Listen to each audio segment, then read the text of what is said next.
नमस्कार साथियों, आप देख रहे हैं यूपी मीडिया। आइए जानते हैं उत्तर प्रदेश की दिन भर की ताजा और बड़ी खबरें। आज से उत्तर प्रदेश के किसानों के लिए होने जा रही हैं 10 बड़ी घोषणा। वहीं उत्तर प्रदेश के किसानों, महिलाओं, कर्मचारियों के लिए सीएम योगी ने कर दिए 5 बड़े ऐलान। अगर आप भी हैं उत्तर प्रदेश के किसान तो आज से आपको मिलने जा रही है यह बड़ी सौगातें। वहीं उत्तर प्रदेश में नए डीजीपी के आते ही बड़ी कार्रवाई हो गई। आज से इन लोगों को निकाला जाएगा उत्तर प्रदेश से। वहीं दोस्तों, आप उत्तर प्रदेश के किस जिले से वीडियो को देख रहे हैं कमेंट में जरूर बताएं। और आपने अभी तक इस वीडियो को लाइक और चैनल को सब्सक्राइब नहीं किया है तो फटाफट से कर दीजिए। आज की पहली खबर, मथुरा में अचानक 8 मकान जमींदोज। मथुरा में रविवार को बड़ा हादसा हो गया। यहाँ गोविंद नगर इलाके में 8 से अधिक मकान अचानक भरभरा कर गिर गए। इसमें 12 से ज्यादा लोग दब गए। हादसे के बाद मोहल्ले में भगदड़ मच गई। लोगों को समझ ही नहीं आ रहा था कि क्या हुआ। आसपास के लोगों की सूचना पर नगर निगम, प्रशासन और दमकल की टीम पहुंच गई है। रेस्क्यू अभियान चलाया जा रहा है। यह सभी मकान एक मिट्टी के टीले पर बने हुए थे। अचानक मिट्टी धसक गई। इसके बाद एकाएक मकान भरभरा कर गिरते चले गए। ज्यादातर मकानों की छत और दीवारें टूट गईं। प्रत्यक्षदर्शियों ने बताया कि ऐसा लगा जैसा भूकंप आ गया हो। सपा सरकार आने पर कन्नौज में लगेगी अहिल्याबाई होलकर की सोने की प्रतिमा। अखिलेश यादव ने पाल चौराहे पर रानी अहिल्याबाई होलकर की प्रतिमा लगाने की अखिलेश यादव ने प्रशंसा की। उन्होंने कहा, हमारी सरकार आने पर हम रानी अहिल्याबाई होलकर की सोने की प्रतिमा लगवाएंगे। सिर्फ उनकी ही नहीं, जिनसे कन्नौज का इतिहास है। सम्राट हर्षवर्धन की भी सोने की प्रतिमा लगवाएंगे। 30% महंगी बिजली के झटके को तैयार नहीं उपभोक्ता। यूपी में बिजली को 30% तक महंगा करने के प्रस्ताव के खिलाफ जिस तरह की आपत्तियां नियामक आयोग में आनी शुरू हुई हैं, उसे देखकर कॉरपोरेशन की राह आसान नहीं दिख रही है। उपभोक्ताओं ने साफ कर दिया है कि वे बिजली के मामले में महंगाई के इतने बड़े झटके लिए फिलहाल तैयार नहीं है। बिजली की नई दरें तय करने के लिए नियामक आयोग ने सुनवाई की तारीखें तय कर दी हैं। 7 जुलाई से बिजली कंपनियों के दावों पर सुनवाई होगी।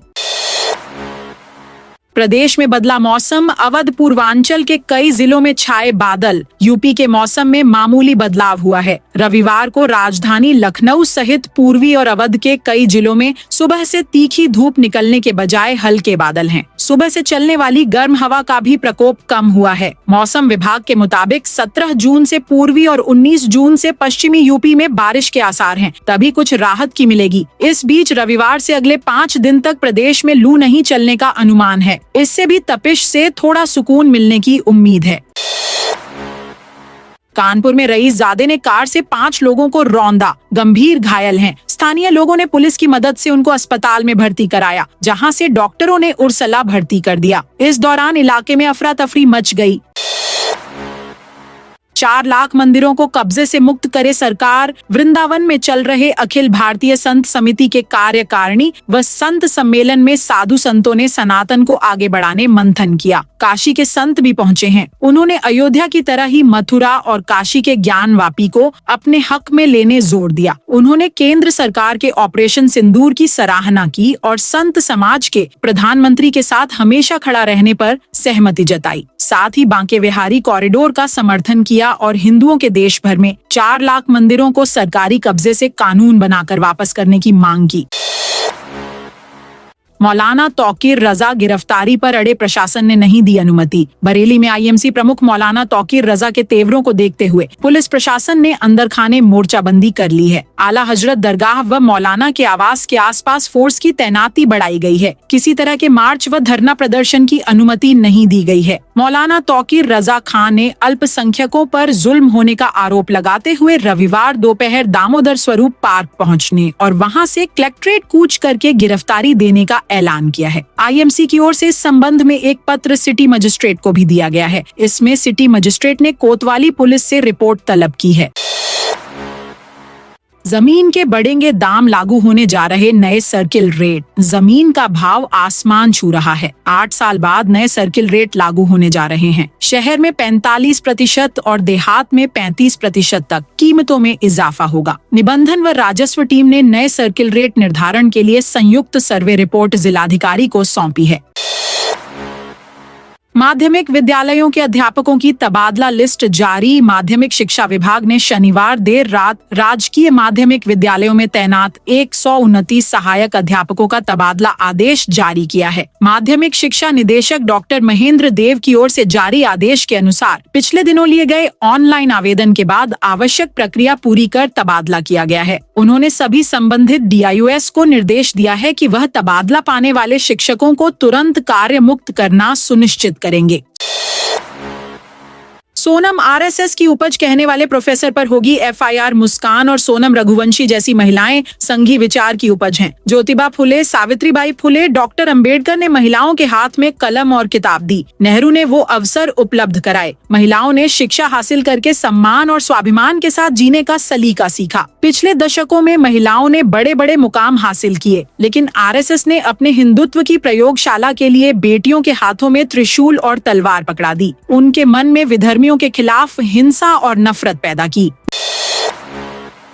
नवचयनित 60,244 सिपाहियों को CM आज देंगे नियुक्ति पत्र। पुलिस विभाग के नवचयनित 60,244 सिपाहियों को रविवार को नियुक्ति पत्र वितरित किया जाएगा। केंद्रीय गृह मंत्री अमित शाह और मुख्यमंत्री योगी आदित्यनाथ नियुक्ति पत्र सौंपेंगे। कार्यक्रम की तैयारियों को अंतिम रूप देने के लिए DGP राजीव कृष्णा ने आज वरिष्ठ अधिकारियों के साथ डिफेंस एक्सपो ग्राउंड का जायजा लिया और आवश्यक निर्देश दिए। बुलंदशहर पुलिस ने मई माह में बड़ी कार्रवाई करते हुए 36 अपराधियों के खिलाफ गैंगस्टर एक्ट लागू किया है। SSP दिनेश कुमार सिंह के निर्देश पर यह कार्रवाई की गई है। इन अपराधियों पर संगठित गिरोह बनाकर चोरी, लूट, डकैती, नकबजनी का प्रयास जैसे अपराध करने का आरोप है। ये अपराधी जनता में भय और आतंक फैलाकर आर्थिक लाभ कमाते थे। ताजमहल पर गर्मी से चक्कर खाकर गिरा पर्यटक। आगरा में भीषण गर्मी को देख स्वास्थ्य विभाग, ASI, CISF ने मॉक ड्रिल कर व्यवस्थाएं परखीं। ताज घूमते हुए डमी पर्यटक चक्कर खाकर गिर पड़ा। इसे टीम ने स्ट्रेचर पर लेकर तत्काल ताजमहल स्थित डिस्पेंसरी लेकर गए। यहाँ प्राथमिक उपचार देने पर भी राहत नहीं मिलने पर एम्बुलेंस से जिला अस्पताल भेज दिया।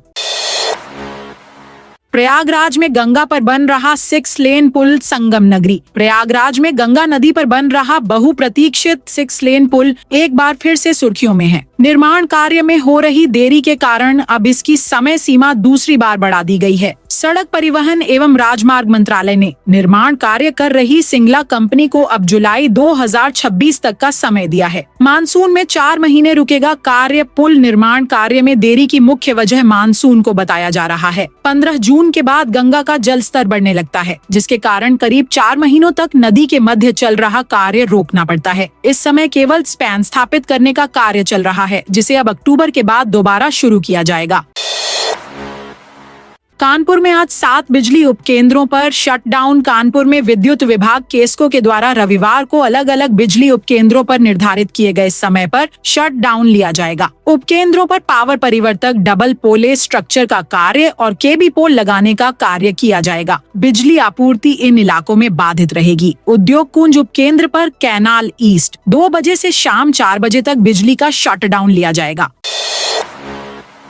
अंतर्राष्ट्रीय योग दिवस पर विश्व रिकॉर्ड बनाने की तैयारियां शुरू। दीनदयाल उपाध्याय गोरखपुर विश्वविद्यालय अंतर्राष्ट्रीय योग दिवस की तैयारियां शुरू हो चुकी हैं। शुक्रवार को विश्वविद्यालय के कमेटी हॉल में कुलपति प्रो पूनम टंडन की अध्यक्षता में एक उच्च स्तरीय बैठक आयोजित की गई। इसमें 21 जून को योग दिवस पर विश्वविद्यालय की ओर से सामूहिक योग गतिविधियों के माध्यम से विश्व रिकॉर्ड बनाने की रणनीति पर चर्चा की गई।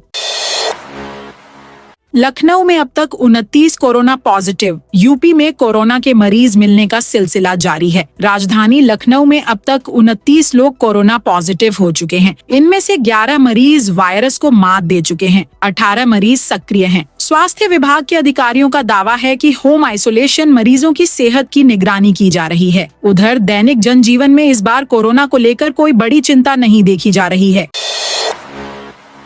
कमर्शियल बिल्डिंग का नक्शा बिना कारण रोका तो एक्शन। उत्तर प्रदेश में होटल उद्योग या फिर अन्य किसी भी तरह की व्यावसायिक कर्मशील गतिविधियों को बढ़ावा देने के लिए नक्शा पास करने में आने वाली बाधाओं को दूर किया जाएगा। इतना ही नहीं, बिना कारण बताए व्यावसायिक नक्शा रोकने वाले अफसरों पर कार्रवाई भी की जाएगी। उच्च स्तर पर इसको लेकर सहमति बन गई है। सरकार निवेश की राह की बाधाओं को दूर करने को लेकर सतर्क हो गई है। उत्तराखंड हेलीकॉप्टर हादसे में बिजनौर की नानी नातिन की मौत। उत्तराखंड हेलीकॉप्टर हादसे में बिजनौर की रहने वाली नानी और नातिन की मौत हो गई। शनिवार को केदारनाथ धाम जा रहा हेलीकॉप्टर गौरीकुंड और सोनप्रयाग के बीच क्रैश हो गया। हेलीकॉप्टर में बिजनौर के नगीना निवासी विनोद देवी पत्नी धर्मपाल सिंह और उनकी नातिन तुष्टि पुत्री अतुल विक्रम भी सवार थीं। दुर्घटना की सूचना मिलते ही विनोद देवी के परिवारीजन उत्तराखंड के लिए रवाना हो गए हैं। सुबह सुबह आई इस खबर ने परिवारीजनों को सन्न कर दिया। घर में कोहराम मच गया है। बिजली विभाग की मनमानी का जांच में खुलासा। बिल बकाया होने के बाद भी बहू के नाम पर दे दिया नया कनेक्शन। राजधानी लखनऊ में बिजली विभाग के कुछ अधिकारियों पर मनमानी और भ्रष्टाचार में लिप्त होने का आरोप है। शिकायत मिलने पर अधिशासी अभियंता ने मामले में जांच कराकर रिपोर्ट अफसर को सौंप दी है। मामला अमेठी उपकेंद्र का है, जहां बिना विभागीय अनुमति और एस्टीमेट के गोसाईगंज क्षेत्र निवासी रियल एस्टेट कारोबारी के गंगागंज इलाके में स्थित प्लॉट से 11,000 वोल्ट की लाइन का पोल शिफ्ट कर दिया गया। आरोप है कि अवर अभियंता ने कारोबारी से 42,000 रुपए लेकर बिना किसी विभागीय अनुमोदन के संविदा कर्मियों के जरिए पोल हटवा दिया। सरकारी कर्मचारियों का हल्ला बोल। राज्य कर्मचारी संयुक्त परिषद ने प्रदेश के शिक्षक कर्मचारियों के लंबित मुद्दों पर ठोस कार्यवाही न होने पर नाराजगी जताई है। साथ ही अवगत कराया है कि नाराज शिक्षक कर्मचारी 24 जून को जिला मुख्यालयों पर भूख हड़ताल करेंगे। इसे राज्य कर्मचारी संयुक्त परिषद का भी समर्थन होगा। यूपी में 11 आरटीओ 24 एआरटीओ का हुआ तबादला। उत्तर प्रदेश में परिवहन विभाग में 24 एआरटीओ और 11 आरटीओ के भी तबादले किए गए हैं। झांसी में तैनात आरटीओ प्रभात पांडेय लखनऊ के नए आरटीओ होंगे। वहीं लखनऊ में तैनात आरटीओ संदीप कुमार पंकज को अब मुरादाबाद का आरटीओ बनाया गया है। कानपुर के निर्यातकों ने 100 करोड़ के ऑर्डर रोके। इजराइल ईरान युद्ध से कानपुर के निर्यातकों ने 100 करोड़ के ऑर्डर रोक दिए हैं। इजराइल को शहर से सैडलरी, मशीनरी उत्पाद, डायमंड का पॉलिश और ईरान को अलग अलग प्रकार के चारा, फूड सप्लीमेंट और चमड़ा उत्पादों का निर्यात किया जाता है। युद्ध के चलते माल और भुगतान फंसने के डर से निर्यातकों ने ऑर्डर रोक दिए हैं। वहीं माल भाड़ा भी 15 से 20% तक बढ़ सकता है। जानकारों का कहना है कि युद्ध से निर्यात मार्ग बदल जाएगा। हवाई क्षेत्र बंद होने से मध्य एशिया के देशों में समुद्र मार्ग से जाना होगा। इससे निर्यात लागत बढ़ सकेगी। लाल सागर में हूती विद्रोहियों का भी संकट बढ़ने की आशंका है। माल पहुंचने के दिन भी ज्यादा हो जाएंगे।